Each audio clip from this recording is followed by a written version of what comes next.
Persiapan diseminasi aksi nyata modul 1.4.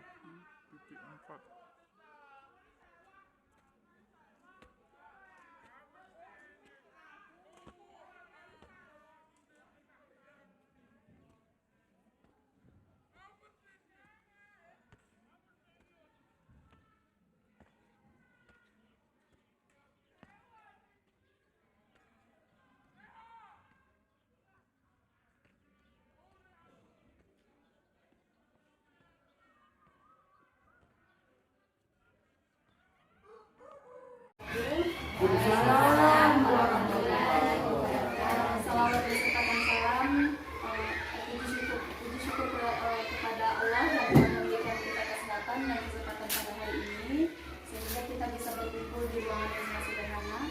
Salawat dan ucapan salam kepada Nabi Muhammad SAW.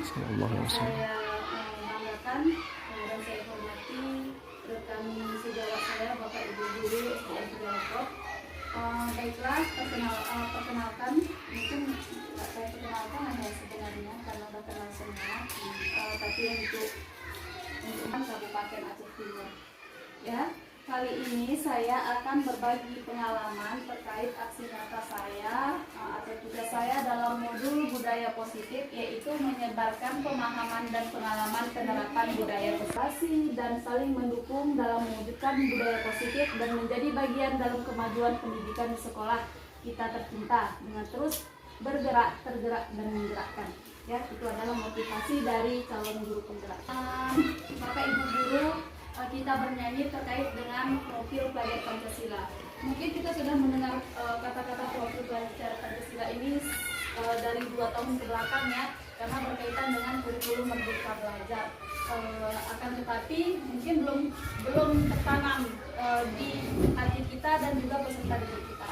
Mungkin melalui lagu ini nantinya ketika kita menyanyikannya kita juga bisa menghafalkannya, lalu kemudian bisa kita terapkan kepada peserta didik ya, karena di lagu ini terdapat 6 elemen dasar dari profil pelajar Pancasila. Coba semuanya kawan-kawan, Bapak Ibu guru, kita berdiri dulu semuanya. Kita berdiri semuanya. Oke. Bagaimana? Saya yang nyanyi dulu atau mungkin ada yang sudah tahu tentang lagu ini? Sudah pernah dengar seperti itu? Ada yang pernah dengar? Pernah dengar tapi belum bisa. Oke, saya ini dulu ya, sampai saya mulai aja dulu ya. Itu pertama, pelajar Pancasila beriman dan bertakwa pada Tuhan Yang Esa dan berakhlak mulia, berkebinekaan global, gotong royong mandiri, kreatif dan penalar kritis. Kita nyanyi sama-sama ya. Udah bisa ya? Saya ikut. Kita sama-sama bernyanyi. Udah. 1, 2, 3. Pelajar Pancasila beriman dan bertakwa pada Tuhan Yang Esa dan berakhlak mulia, berkebinekaan global, gotong royong mandiri, kreatif dan bernalar kritis. Ya, buat semangatnya lagi, kurang suaranya ini. Dan kita mulai dengan pembelajaran kali ini dengan semangat dan motivasi kita untuk kemajuan pendidikan kita ini ya. Kita ulang ya. 1, 2, 3. Pelajar Pancasila beriman dan bertakwa pada Tuhan Yang Esa dan berakhlak mulia, berkebinekaan global, gotong royong mandiri, kreatif dan bernalar kritis. Ya, beri tepuk tangan untuk kita semuanya. Silakan untuk Bapak Ibu, terima kasih. Ya, ini yaitu tentang konsep-konsep utama modul 1.4 budaya positif, yaitu ada 7 ya. Yang pertama yang akan saya bahas di sini, yang pertama adalah perubahan paradigma belajar. Yang kedua, disiplin positif. Ketiga, kebutuhan dasar manusia. Keempat, motivasi perilaku manusia. Kelima, posisi kontrol restitusi. Keenam, ada keyakinan kelas atau sekolah. Lalu kemudian ada segitiga, yang terakhir segitiga restitusi. Ya, ini adalah beberapa 7 poin yang akan kita bahas hari ini. Ibu menyanyikan lagu itu karena ada kaitannya dengan materi kita hari ini ya, tentang pembelajaran dengan paradigma baru. Bagaimana sih, apa sih maksudnya paradigma baru? Yaitu adalah pembelajaran dengan paradigma baru dirancang berdasarkan prinsip pembelajaran yang berdiferensiasi. Apa sih itu diferensiasi? Mungkin kita asing mendengarnya. Different itu dari bahasa Inggrisnya artinya berbeda. Ya, jadi suasana lingkungan yang kita mengajar itu harus diciptakan dengan suasana yang berbeda-beda agar tidak anak tidak merasa jenuh. Ya, lingkungan yang aman, mampu berpikir kritis, bertindak mencipta mandiri dan tanggung jawab. Sehingga setiap siswa belajar sesuai dengan kebutuhan dan tahap perkembangannya untuk mewujudkan profil pelajaran tersebut. Ya, di mana paradigma baru ini kita dituntut sebagai guru itu untuk memiliki strategi. Strategi itu seperti apa? Strategi kita mengajar. Jangan hanya cuman datang, menulis atau memberikan tugas kepada peserta didik lalu kemudian pulang. Tidak seperti itu. Di mana kata different di sini kita harus memiliki kreativitas, berpikir atau menciptakan sesuatu sehingga menghasilkan peserta didik yang memiliki. Hal pertama kali yang perlu dipahami adalah disiplin positif. Kata ini sering sekali kita kaitkan dengan teratur dan kepatuhan pada peraturan. Tidak dapat dipungkiri, hal itu memang jelas ada kaitannya, di mana disiplin positif menuntut anak untuk berani dan menyadari diri mereka untuk bertanggung jawab pada murid tersebut. Ya, jadi disiplin positif ini, disiplin ini sering kita dengar, ya kan? Kata-kata disiplin itu sering. Tapi di mindset, di pikiran kita itu kata disiplin itu berarti dia harus menaati peraturan. Kalau tidak menaati peraturan dia akan kena hukum. Sebenarnya itu adalah pemikiran yang salah, di mana disiplin positif ini dengan adanya di poin kedua itu, di syarat itu, dengan adanya disiplin mandiri kita mengharapkan murid nantinya bisa mengontrol dirinya sendiri untuk tidak mengulangi kesalahan yang sama dan berbenah diri menjadi pribadi yang lebih baik berdasarkan motivasi yang ada pada dirinya. Jadi dengan disiplin positif ini kita mengajarkan anak bahwasanya disiplin itu bukan karena takut dihukum, karena kita akan membuat dia merasa bersalah, bukan. Tetapi disiplin positif di sini adalah mengarahkan anak untuk menimbulkan motivasi yang ada pada dirinya atau motivasi internal gitu. Jadi kesadaran dia untuk melakukan itu ketika dia disiplin itu bukan karena paksaan, bukan karena dia takut dihukum, bukan karena dia ingin suatu penghargaan. Misalnya ada sebagian orang bukan faktor motivasi dari dirinya sendiri, itu masih disiplin yang salah ya. Maka poin ketiga itu adalah kebutuhan dasar manusia. Ya, pada dasarnya kita mengetahui setiap manusia memiliki kebutuhan dasar, kebutuhan yang harus dipenuhi setiap manusia. Yaitu ada bertahan hidup, ada 5: bertahan hidup, kasih sayang dan terima kasih, rasa terima kasih, kebebasan, penguasaan dan kesenangan ya. Bertahan hidup, mungkin Bapak Ibu sudah membayangkan setiap manusia itu memang harus bertahan hidup ya kan, untuk melanjutkan kehidupannya. Ini maksud dengan bertahan hidup di sini gimana? Yaitu kebutuhan baik itu primer, sekunder, tersier, itu harus dipenuhi. Apa itu? Pakaian, baju, rumah, ya, makanan, sarana pangan, semuanya itu adalah kebutuhan yang di dasar kebutuhan yang perlu untuk manusia.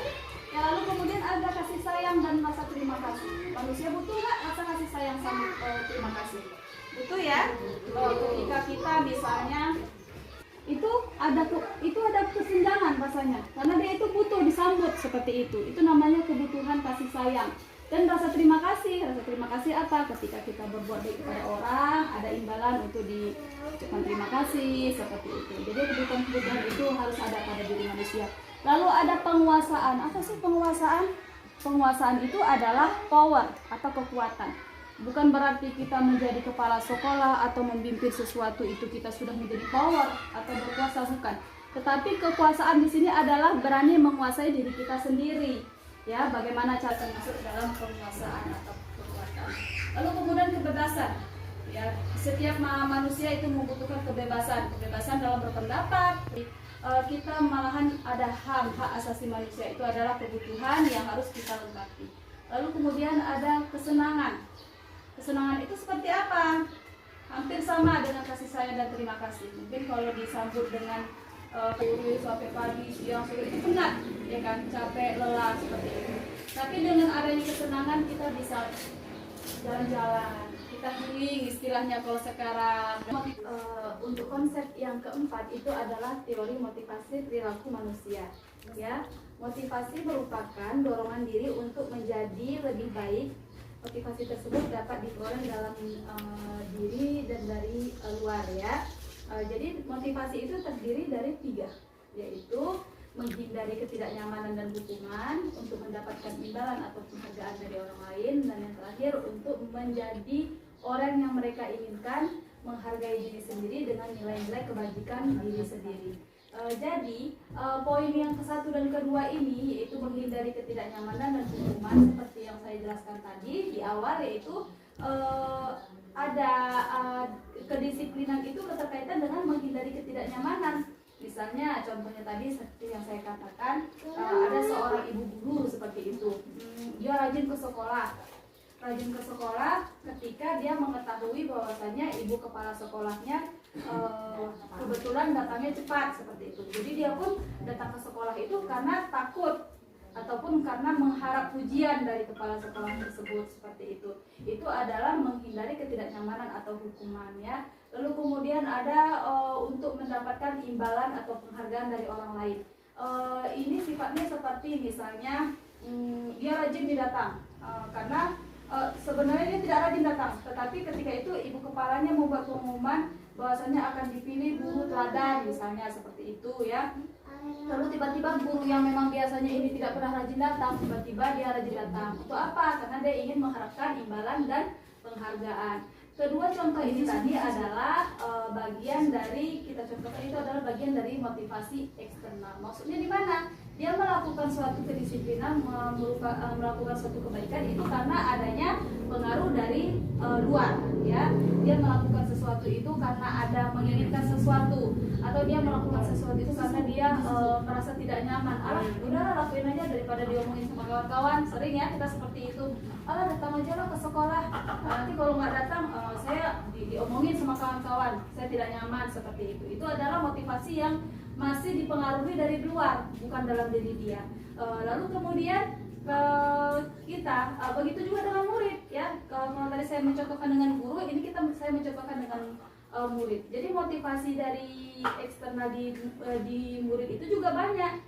Ketika dia datang telat ke sekolah, lalu kita tanya, kenapa nak datang telat ke sekolah? Karena ibu tidak ada peraturan seperti itu. Jadi dia datang ke sekolah itu karena dia kalau tidak ada aturan, ya udah nggak apa-apa datang ke sekolah. Jadi dia datang ke sekolah itu karena takutnya kena hukuman seperti itu. Jadi tidak ada kesadaran dia itu untuk datang ke sekolah lebih cepat karena saya harus disiplin, saya harus baik, itu tidak ada seperti itu.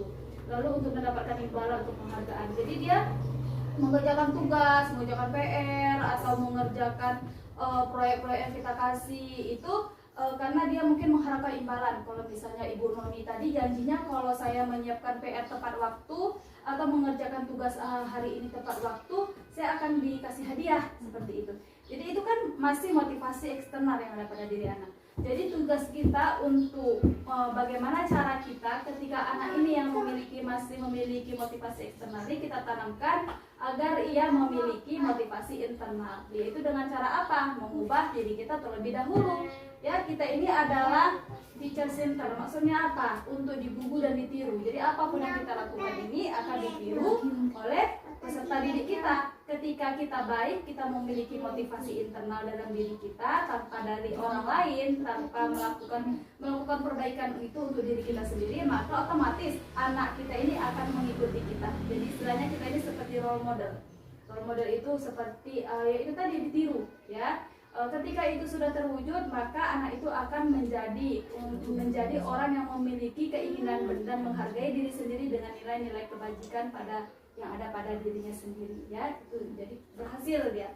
Kalau dua hal ini sudah kita terapkan, lalu kita terapkan pada diri kita hilangkan motivasi eksternal dan kita ciptakan motivasi internal, otomatis peserta didik kita akan mengikuti kita, ya. Lalu kemudian ada konsep disiplin dengan identitas gagal. Yang saya katakan tadi, disiplin untuk saat ini, kata kutip disiplin dalam benak kita masih terkait dengan peraturan. Peraturan harus dijalankan. Kalau tidak dijalankan akan mendapatkan sanksi atau hukuman. Itu masih melekat dalam benak kita, ya. Padahal sebenarnya konsep disiplin itu adalah masih konsep disiplin dengan identitas gagal. Yang sebenarnya itu bagaimana sih? Itu kan masih ada tuh konsep disiplin dengan identitas gagal, yaitu hukuman, meyakinkan, tidak nyaman, memaksa, menyembunyikan kesalahan, murid menjadi rendah diri, ya. Menyakitkan itu, ya, maksudnya menyakitkan itu maksudnya apa? Ketika anak, misalnya ada kasus anak membuang sampah sembarangan, misal, lalu kita datang ke situ langsung menyakitkan dengan kata-kata itu kenapa kamu membuang sampah sembarangan? Kamu tidak boleh membuang sampah sembarangan. Itu misalnya dilakukan kita anak-anak itu ketika bermain, dilihat bersama teman-temannya. Kira-kira dengan situasi itu kan menyakitkan bagi anak tersebut, itu membekas bagi dia apa yang kita ucapkan itu, dan dia tidak merasa nyaman dengan situasi itu. Karena apa? Dia ditegur di tempat yang ramai seperti itu, ya. Terus memaksa, itu kalau kamu buang sampah kamu harus kutip itu sampah seluruh sekolah. Jadi tidak ada keinginan dari dia, tapi kita paksa seperti itu. Itu namanya hukuman atau disiplin dengan identitas gagal. Lalu menyembunyikan kesalahan. Kalau anak sering dihukum, sering kita bentak, kita marahi, dia akan menyembunyikan kesalahannya. Jadi ketika dia melakukan kesalahan, dia sering tidak ngaku. Karena apa? Kalau dia mengaku, dia akan dihukum. Jadi dia otomatis dia akan menyembunyikan, biarlah bu, nggak ada bu, saya nggak melakukan kesalahan bu, seperti itu. Karena dia takut akan hukuman seperti itu, ya. Terus murid menjadi rendah diri. Ketika kita membentak anak tersebut, menegur anak tersebut di depan umum, itu membuat anak menjadi rendah diri. Jadi kepercayaan yang ada dalam dirinya itu bisa pudar karena dengan pendapat dan tatapan dari orang lain itu membuat orang merasa rendah diri. Lalu kemudian konsep disiplin dengan identitas gagal itu adalah penghargaan. Ya, selama ini kita merasa kalau kita memberikan penghargaan kepada peserta didik itu adalah hal yang baik. Sebenarnya itu adalah hal yang kurang efektif untuk kita laksanakan, ya. Contohnya tadi seperti merusak hubungan seperti itu. Ketika kita memberikan, ada salah satu murid yang lebih baik menurut kita, tapi kita umumkan, oh dia ini hebat, dia ini bisa seperti ini. Jadi kan ada beberapa teman itu teman-teman itu kan ada yang suka, ada yang tidak seperti itu, ya. Jadi itu merusak hubungan. Ketika mungkin pertamanya mereka berteman, tetapi kalau ibu ini membela selalu, Dahlia selalu baik, udah selalu seperti itu. Jadi yang lain, teman-teman yang lain jadi iri, ya, dengan situasi tersebut, sehingga merusak hubungan yang ada, ya. Lalu kemudian mematikan kreativitas. Kalau orang sering dikasih penghargaan, itu akan mematikan kreativitas. Maksudnya gimana?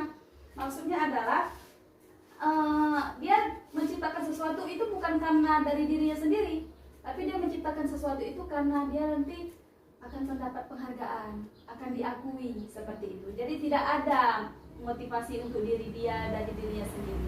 Lalu kemudian menghukum dengan sistem ranking, ya. Ini sangat tidak asing bagi kita, apalagi guru, di mana kita mengetahui selama ini ujian, lalu kemudian isi rapor, lalu kita membuat ranking dari 1 sampai yang kalau muridnya 30 kita buat rankingnya 30 seperti itu. Itu adalah hal yang salah, di mana rankingan ini bisa membuat kesenjangan antara murid, ya. Jadi dia merasa, saya bodoh kali, saya pintar, gitu. Jadi dia, kalaupun tujuan kita itu untuk membangkitkan semangat, tapi itu hal yang salah seperti itu, ya. Karena ada anak yang tidak siap dengan keadaan seperti itu, ada anak yang mungkin lebih over dengan menerima dia ranking 1, aku ranking 1, di rumah pun dia dibangga-banggakan seperti itu tidak boleh, ya. Lalu kemudian merampas hak menghargai dirinya, di mana sesuatu hal yang seharusnya dia miliki itu, ketika kita memberi penghargaan, itu bukan lagi jati diri dia. Saya melakukan ini bukan karena dari diri saya, tetapi saya ingin mendapatkan penghargaan seperti itu. Itu sudah merampas hak dari diri dia, ya.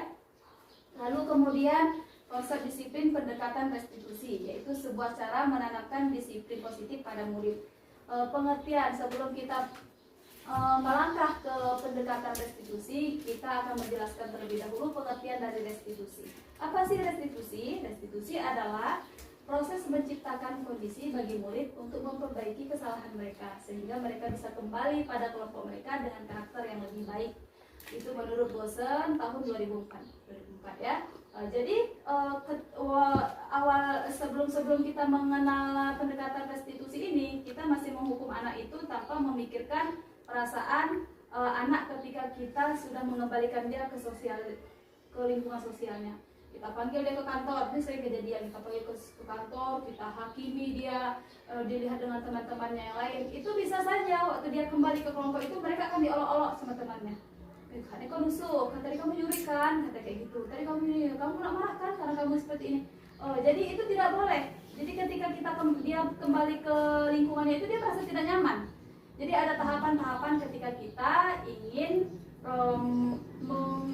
menyelesaikan suatu masalah yang dihadapi anak, itu ada tahapan-tahapannya ya, nanti yang akan kita bahas di tahapan selanjutnya.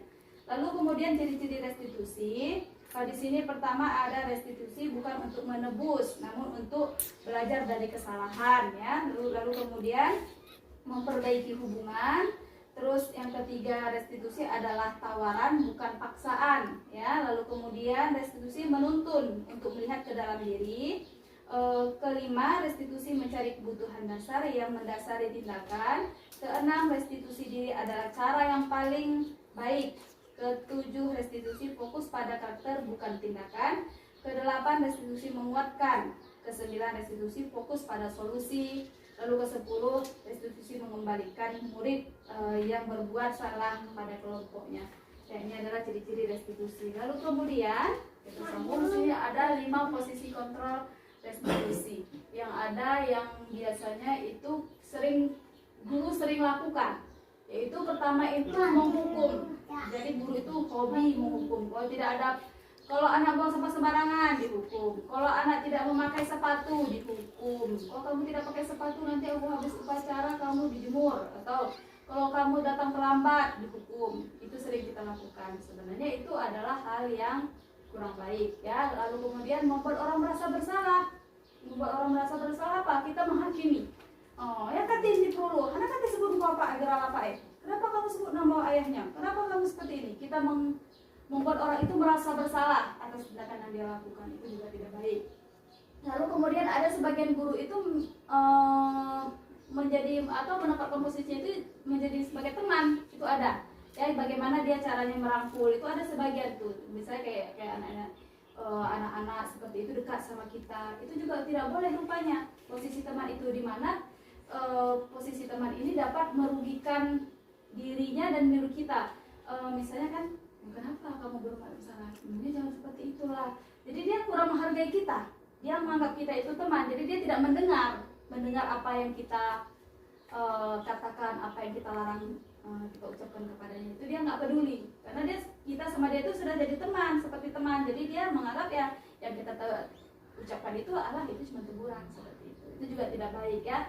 Lalu kemudian posisi memantau. Posisi memantau itu seperti apa? Kita lihat anak berantem bagaimana. Dilihat, diamati seperti itu juga tidak boleh. Jadi yang paling baik adalah kita harus menempatkan diri kita sebagai manajer ya. Manajer itu yaitu merangkul dari kesemuanya. Meskipun kita menghukum dengan cara yang baik seperti itu, ada caranya, yaitu menggunakan cara restitusi ya. Gimana kita menggunakan manajer ini untuk menjadikan kita yang mengontrol diri kita untuk merasa nyaman bagi anak tersebut seperti itu ya. Lalu kemudian kegiatan membuat keyakinan kelas ya. Poin terpenting dalam kegiatan saya hari ini adalah membuat keyakinan kelas. Jadi untuk ajaran baru ini saya sudah konfirmasi sama kepala sekolah, kita semua wali kelas harus membuat keyakinan kelas di kelasnya masing-masing. Apa itu keyakinan kelas? Hampir sama dengan kesepakatan kelas ya. Jadi wali kelasnya dari kelas 1 sampai dengan kelas 6 kita akan membuat keyakinan kelas. Tahapannya seperti apa? Seperti yang ada gambar yang saya gambar itu. Pertama, guru mengarahkan terkait membuat keyakinan kelas. Jadi kita meminta peserta didik Hari ini kita akan membuat keyakinan kelas. Bagi siapa kira-kira anak-anak ibu yang melanggar keyakinan kelas tersebut akan mendapatkan konsekuensi dari hukuman atau konsekuensi dari sesuai dengan keyakinan kelas yang ada, seperti itu ya. Lalu kita kemudian meminta peserta didik ikut andil dalam membuat keyakinan kelas menurut dia keyakinan apa gitu. Ini seperti gambar nomor 2 ini, murid menulis keyakinan di bukunya baru menyebutkan satu persatu menurut keyakinan kelas mereka. Jadi dari kita untuk kita membuat keyakinan itu kita tanya sama anak-anak kesepakatannya, bukan kita yang memutuskan, tapi kita sama-sama berembuk ya.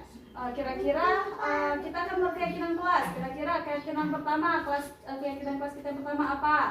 Membuang sampah pada tempatnya, Bu. Tulis. Lalu kemudian datang tepat waktu. Kalau tidak mengerjakan PR apa sanksinya? Kalau tidak kalau datang terlambat atau kalau pulang bolos apa ininya konsekuensinya, seperti itu. Itu disepakati bersama, lalu kemudian dirembukan dan kita ambil titik tengahnya, lalu kemudian kita menempel. Kegiatan nomor 3 itu adalah murid menempelkan keyakinan kelas yang sudah disepakati bersama ya. Jadi keyakinan kelas inilah yang akan menjadi panduan terakhir ketika nanti menyelesaikan segitiga restitusi. Ya, ini adalah kegiatan dari segitiga restitusi. Di sini ada 3. Yang pertama adalah menstabilkan identitas, lalu kemudian validasi tindakan yang salah, dan yang ketiganya adalah menanyakan keyakinan ya. Keyakinan itu adalah keyakinan sekolah atau kelas ya. Pertama di sini maksudnya adalah menstabilkan identitas. Seperti apa sih menstabilkan identitas? Dimana ketika saya ada membuat kasus waktu itu anak yang memecahkan jam dinding ya, kasusnya di situ. Kita dudukkan anak tersebut, kita dudukkan jangan di depan umum, tetapi kita panggil dia ke kantor tanpa dilihat oleh tanpa dilihat oleh murid yang lain, sehingga dia tidak merasa malu atau tertekan. Kita menanyakan, "Nak, kenapa kamu memecahkan jam dinding?" Seperti itu, dengan intonasi dan kata yang tegas, tidak istilahnya tidak menjadikan diri kita itu teman. "Kenapa kamu memecahkan jam dinding, Nak?" Jadi dia kan responnya enak karena dia sama tatap mata sama kita ya, bertatapan seperti itu. Lalu kita tanyakan, "Kamu pasti punya alasan kan kenapa kamu memecahkan dinding tersebut?" Lalu kemudian si anak menjawab, dan terus ada validasi tindakan yang salah. Kalau kamu sudah memecahkan jam dinding, kira-kira apa yang harus kamu lakukan? Jadi konsekuensinya kita nyari sama dia, apa yang harus kamu lakukan? "Saya harus menggantikan jam dindingnya, Bu," gitu kan. Bisa ada jawab seperti itu. Terus kita tanyakan lagi, "Bagaimana cara kamu menggantikannya?" "Saya akan menabung, Bu." Bisa kan. Lalu kemudian kita tanya, "Baik, kalau kamu ingin menabung, Ibu bantu. Kamu bisa menabung sama Ibu mengisikan uang jajan kamu." Meskipun kita suruh anak itu mengganti jam, tetapi menggantinya itu dengan cara yang baik. Tidak kita harus, "Kamu memecahkan ini, kamu harus menggantinya." Itu tidak boleh. Jadi ada tahapannya, itulah tahapannya, namanya tahapan segitiga restitusi. Jadi kamu nabung, kamu sisihkan berapa uang jajan kamu? "Jajan saya 2.000, Bu." "Oke, setiap hari kamu sisihkan 1.000 ya untuk saya."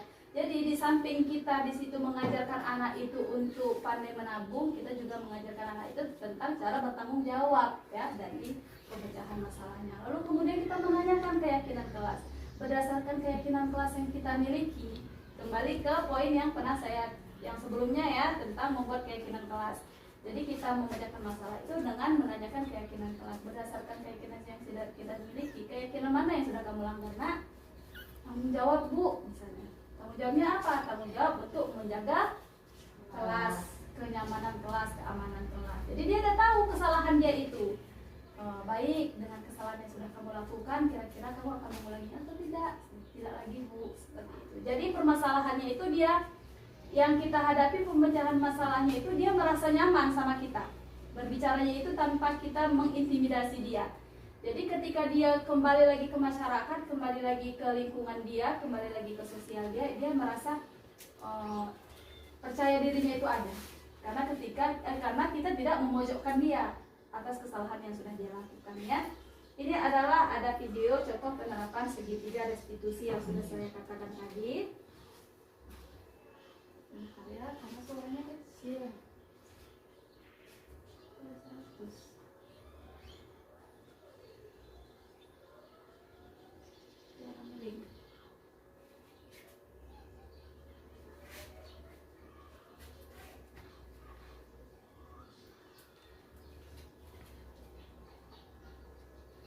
contoh penerapan segitiga restitusi.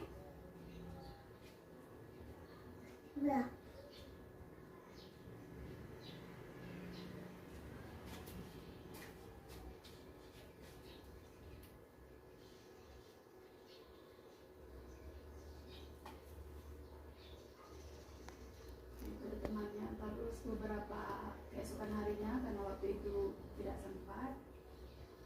Di sini kita ambil menstabilkan identitas terlebih dahulu. Di sini kegiatan kita menanyakan mengapa anak tersebut memecahkan kaca jam dindingnya. Apa yang menyebabkan anak tersebut memecahkan kacanya? Di sini kita tanya seperti itu dalam menstabilkan identitas.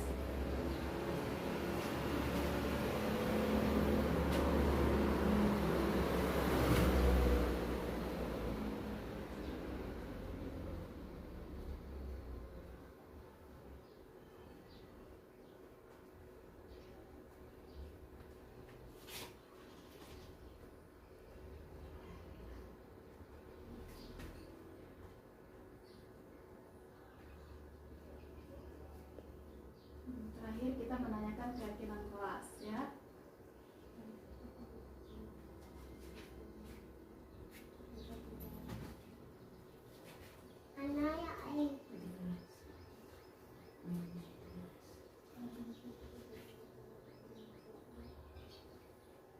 Oke, kasus kedua, ini kasus anak membuang sampah sembarangan.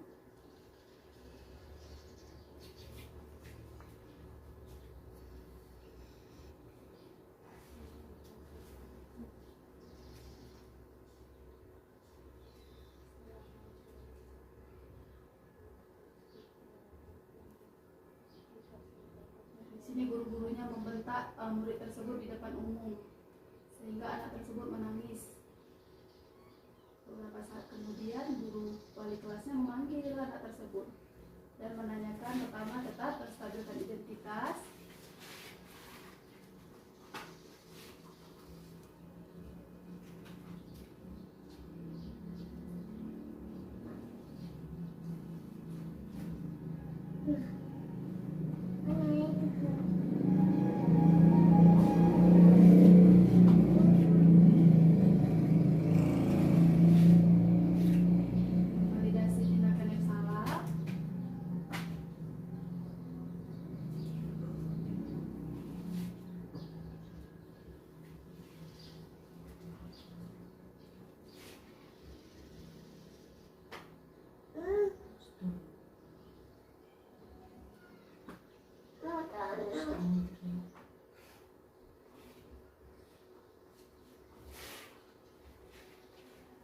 Yang terakhir menanyakan keyakinan kelas. Ini menanyakan keyakinan sekolah karena kesepakatan bersama ya, membuang sampah tidak boleh sembarangan.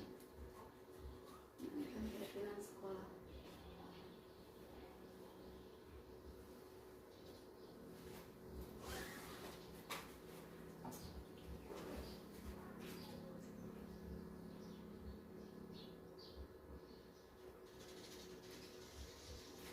Oke.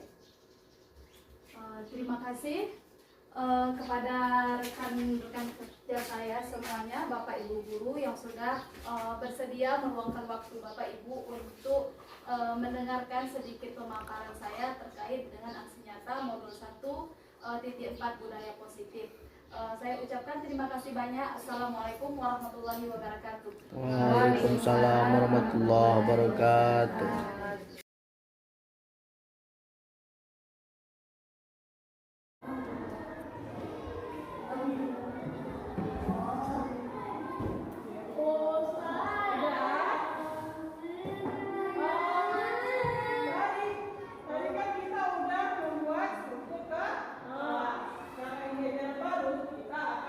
Keyakinan.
J A.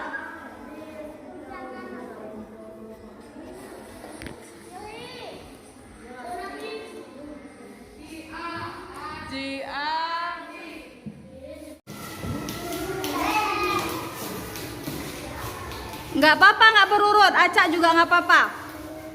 Nanti kita rapikan. Nggak harus dirapikan. Dibuat acak dulu ya. Yang anak laki udah siap? Hai, lama kali diskusinya. Nggak usah banyak-banyak.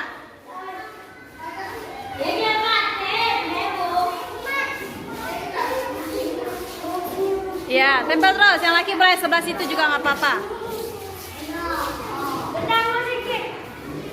Ya udah nggak apa-apa. Nggak usah tinggi kali nak. Bawah aja. Nanti nggak nyampe ibu pendek. Bawah aja, bawah aja. Saya benar. Nggak usah naik ke atas bangku, jatuh nanti. Hei, nggak usah naik ke atas bangku.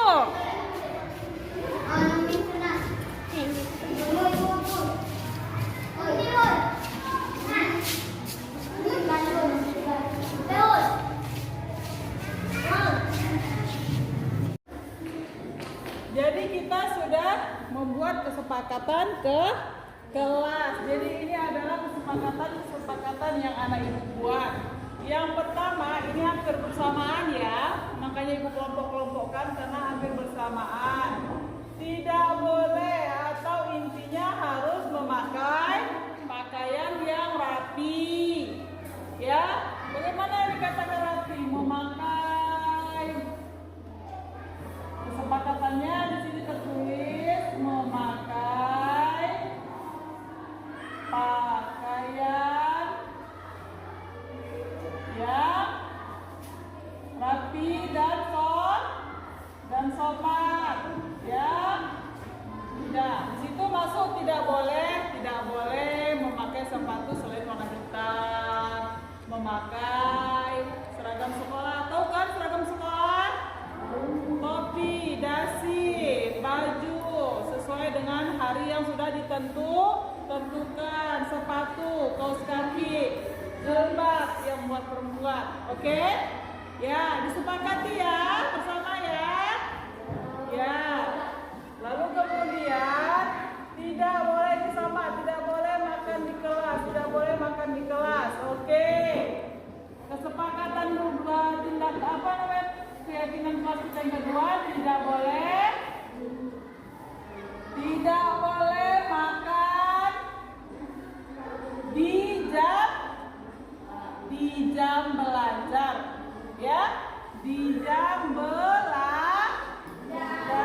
Lalu kemudian tidak boleh terlambat, ya, disiplin boleh, tidak boleh terlambat, disiplin tepat waktu, ya, tepat waktu, ya, tepat waktu maksudnya datang dan pulang sesuai pada waktu yang sudah disepakati sekolah. Kelas 4 maksudnya jam berapa? Jam 8. Pulangnya jam berapa?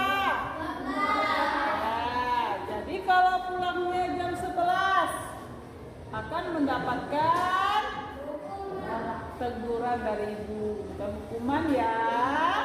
Oke, lalu kemudian tidak boleh memakai celana, udah sama ini ya. Tidak boleh main HP. Ya, kebetulan kita memang tidak ada ya yang main HP ya, nggak ada yang bawa HP ke sekolah ya. Terus tidak boleh mengejek teman. Diperlu ini. Tidak boleh mengejek teman. Ini juga dari kelas sudah sama-sama. Dan harus belajar. Ada yang buat katanya harus rajin belajar. Berarti lebih ke mengerjakan tugas, ya. Mengerjakan tugas yang diperintahkan, ya. Mengerjakan tugas yang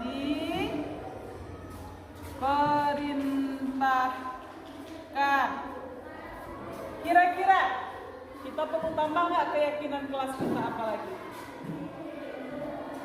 Masalah kebersihan, ada yang ingat nggak? Ya, harus menjaga kebersihan teman ya, harus menjaga kebersihan kelas. Oke, sudah kita sepakati. Kesepakatan pertama ada 1, memakai pakaian yang rapi dan sopan. 2, apa kesepakatannya? Tidak boleh makan di jam belajar. 3, tepat waktu. Datang jam 8, pulang jam 12. Terus tidak boleh mengejek teman. Yang bilangnya mengejek itu nanti Jadi kita sudah membuat kesepakatan ke kelas. Jadi ini adalah kesepakatan yang anak ibu buat. Yang pertama, ini hampir bersamaan ya. Makanya ibu kelompok-kelompokkan karena hampir bersamaan. Tidak boleh atau intinya harus memakai pakaian yang rapi. Ya, bagaimana yang dikatakan rapi? Memakai. Kesepakatannya di sini tertulis memakai pakaian yang rapi dan sopan, ya. Tidak, di situ masuk tidak boleh memakai sepatu selain warna hitam, memakai seragam sekolah. Tahu kan seragam sekolah? Topi, dasi, baju sesuai dengan hari yang sudah tentukan, sepatu, kaos kaki, jilbab yang buat perempuan. Oke? Ya, disepakati ya bersama ya. Ya. Lalu kemudian tidak boleh tidak boleh makan di kelas. Oke. Kesepakatan tindak apa namanya? Keyakinan kelas kita yang kedua, tidak boleh makan di jam belajar. Ya, di jam belajar. Lalu kemudian tidak boleh terlambat. Ya, disiplin boleh. Tidak boleh terlambat. Disiplin, tepat waktu ya. Tepat waktu. Ya, tepat waktu maksudnya datang dan pulang sesuai pada waktu yang sudah disepakati sekolah. Kelas 4, maksudnya jam berapa? Jam 8. Pulangnya jam berapa? Ya, jadi kalau pulangnya jam 11 akan mendapatkan teguran dari ibu, bukan hukuman ya. Oke, lalu kemudian tidak boleh memakai celana, udah sama ini ya. Tidak boleh main HP. Ya, kebetulan kita memang tidak ada ya yang main HP ya, nggak ada yang bawa HP ke sekolah ya. Terus tidak boleh mengejek teman. Ini perlu ini. Tidak boleh mengejek teman. Ini juga dari kelas tidak sama-sama. Dan harus belajar. Ada yang buat katanya harus rajin belajar. Berarti lebih ke mengerjakan tugas ya. Mengerjakan tugas yang diperintahkan ya. Mengerjakan tugas yang diperintahkan. Kira-kira kita perlu tambah nggak keyakinan kelas kita apa lagi? Masalah kebersihan, ada yang ingat nggak? Ya, harus menjaga kebersihan teman ya, harus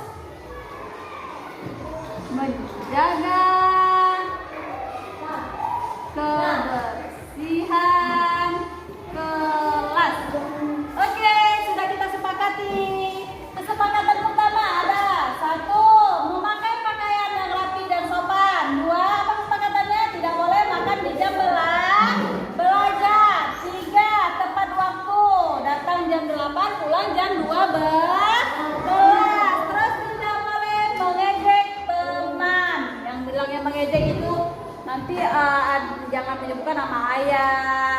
Jangan nanti ada kawannya yang meler-meler ingus-ingus, jangan diejekin. Dia juga nggak minta sakit.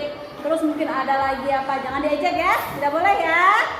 Ya, kalau dilanggar akan ibu beri teguran. Terus ada 4, itu 4. Kesepakatan ke-5 harus menjaga kebersihan kelas. Apa itu nak? Kalau kebersihan kelasnya tidak boleh buang sampah sembarangan. Terus piket bagi yang sudah ibu jadwal, bukan, jangan nggak piket. Siapa yang nggak piket lapor sama ketua kelas. Kalau ketua kelas nggak lalu kemudian ketua kelas lapor ke ibu. Kalau ketua kelasnya yang nggak piket, kita apain? Kita dilihat, meriah, ya. Akhirnya ibu yang masuk penjara gara-gara kalian, ya. Lalu ke-6, peraturan ke-6 itu mengerjakan tugas yang diperintahkan guru. Kalau misalnya ibu suruh buat tugas, LKPD dikerjakan, ya. Itu adalah kesepakatan kelas kita. Semoga kita laksanakan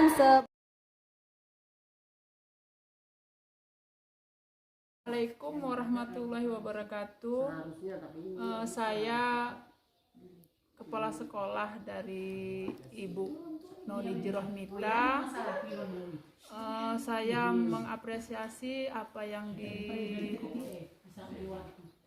dilakukan oleh Ibu Noni tentang pemberian materi, yaitu materinya budaya positif terkait disiplin positif, keyakinan kelas, dan menyelesaikan masalah dengan segitiga restitusi. Di sini saya sangat bangga dengan guru saya, Bu Noni Jirohmita. Saya selaku kepala sekolahnya turut mendukung apa yang Ibu selama ini lakukan untuk memajukan SD kita ini. Mudah-mudahan apa yang Ibu lakukan, apa yang Ibu kerjakan saat ini bisa diterima sama guru-guru kita di sini. Saya sebagai kepala sekolah sekali lagi saya sangat bangga dan memberikan nilai positif untuk Bu Noni. Hanya itu saja. Mudah-mudahan kedepannya SD kami ini lebih maju lagi. Terima kasih Bu Noni. Assalamualaikum warahmatullahi wabarakatuh. Perkenalkan, nama saya Nur Asia. Saya guru kelas dari SDN 3 Loko. Kebetulan Bu Noni adalah rekan kerja saya. Beliau adalah salah satu calon guru penggerak angkatan ke-8. Beberapa hari yang lalu, Ibu Noni sudah memberikan arahan dan pembelajaran yang terkait dengan budaya positif, di mana beliau mengatakan kami akan mempelajari dan membuat pemecahan masalah dalam segitiga restitusi. Alhamdulillah, setelah adanya pembelajaran dari Bu Noni, sudah mulai terbuka wawasan saya terkait keyakinan kelas dan menyelesaikan masalah dengan cara restitusi. Terima kasih untuk Ibu Noni atas kerjasama dan kolaborasinya. Sekian dan terima kasih. Assalamualaikum warahmatullahi wabarakatuh.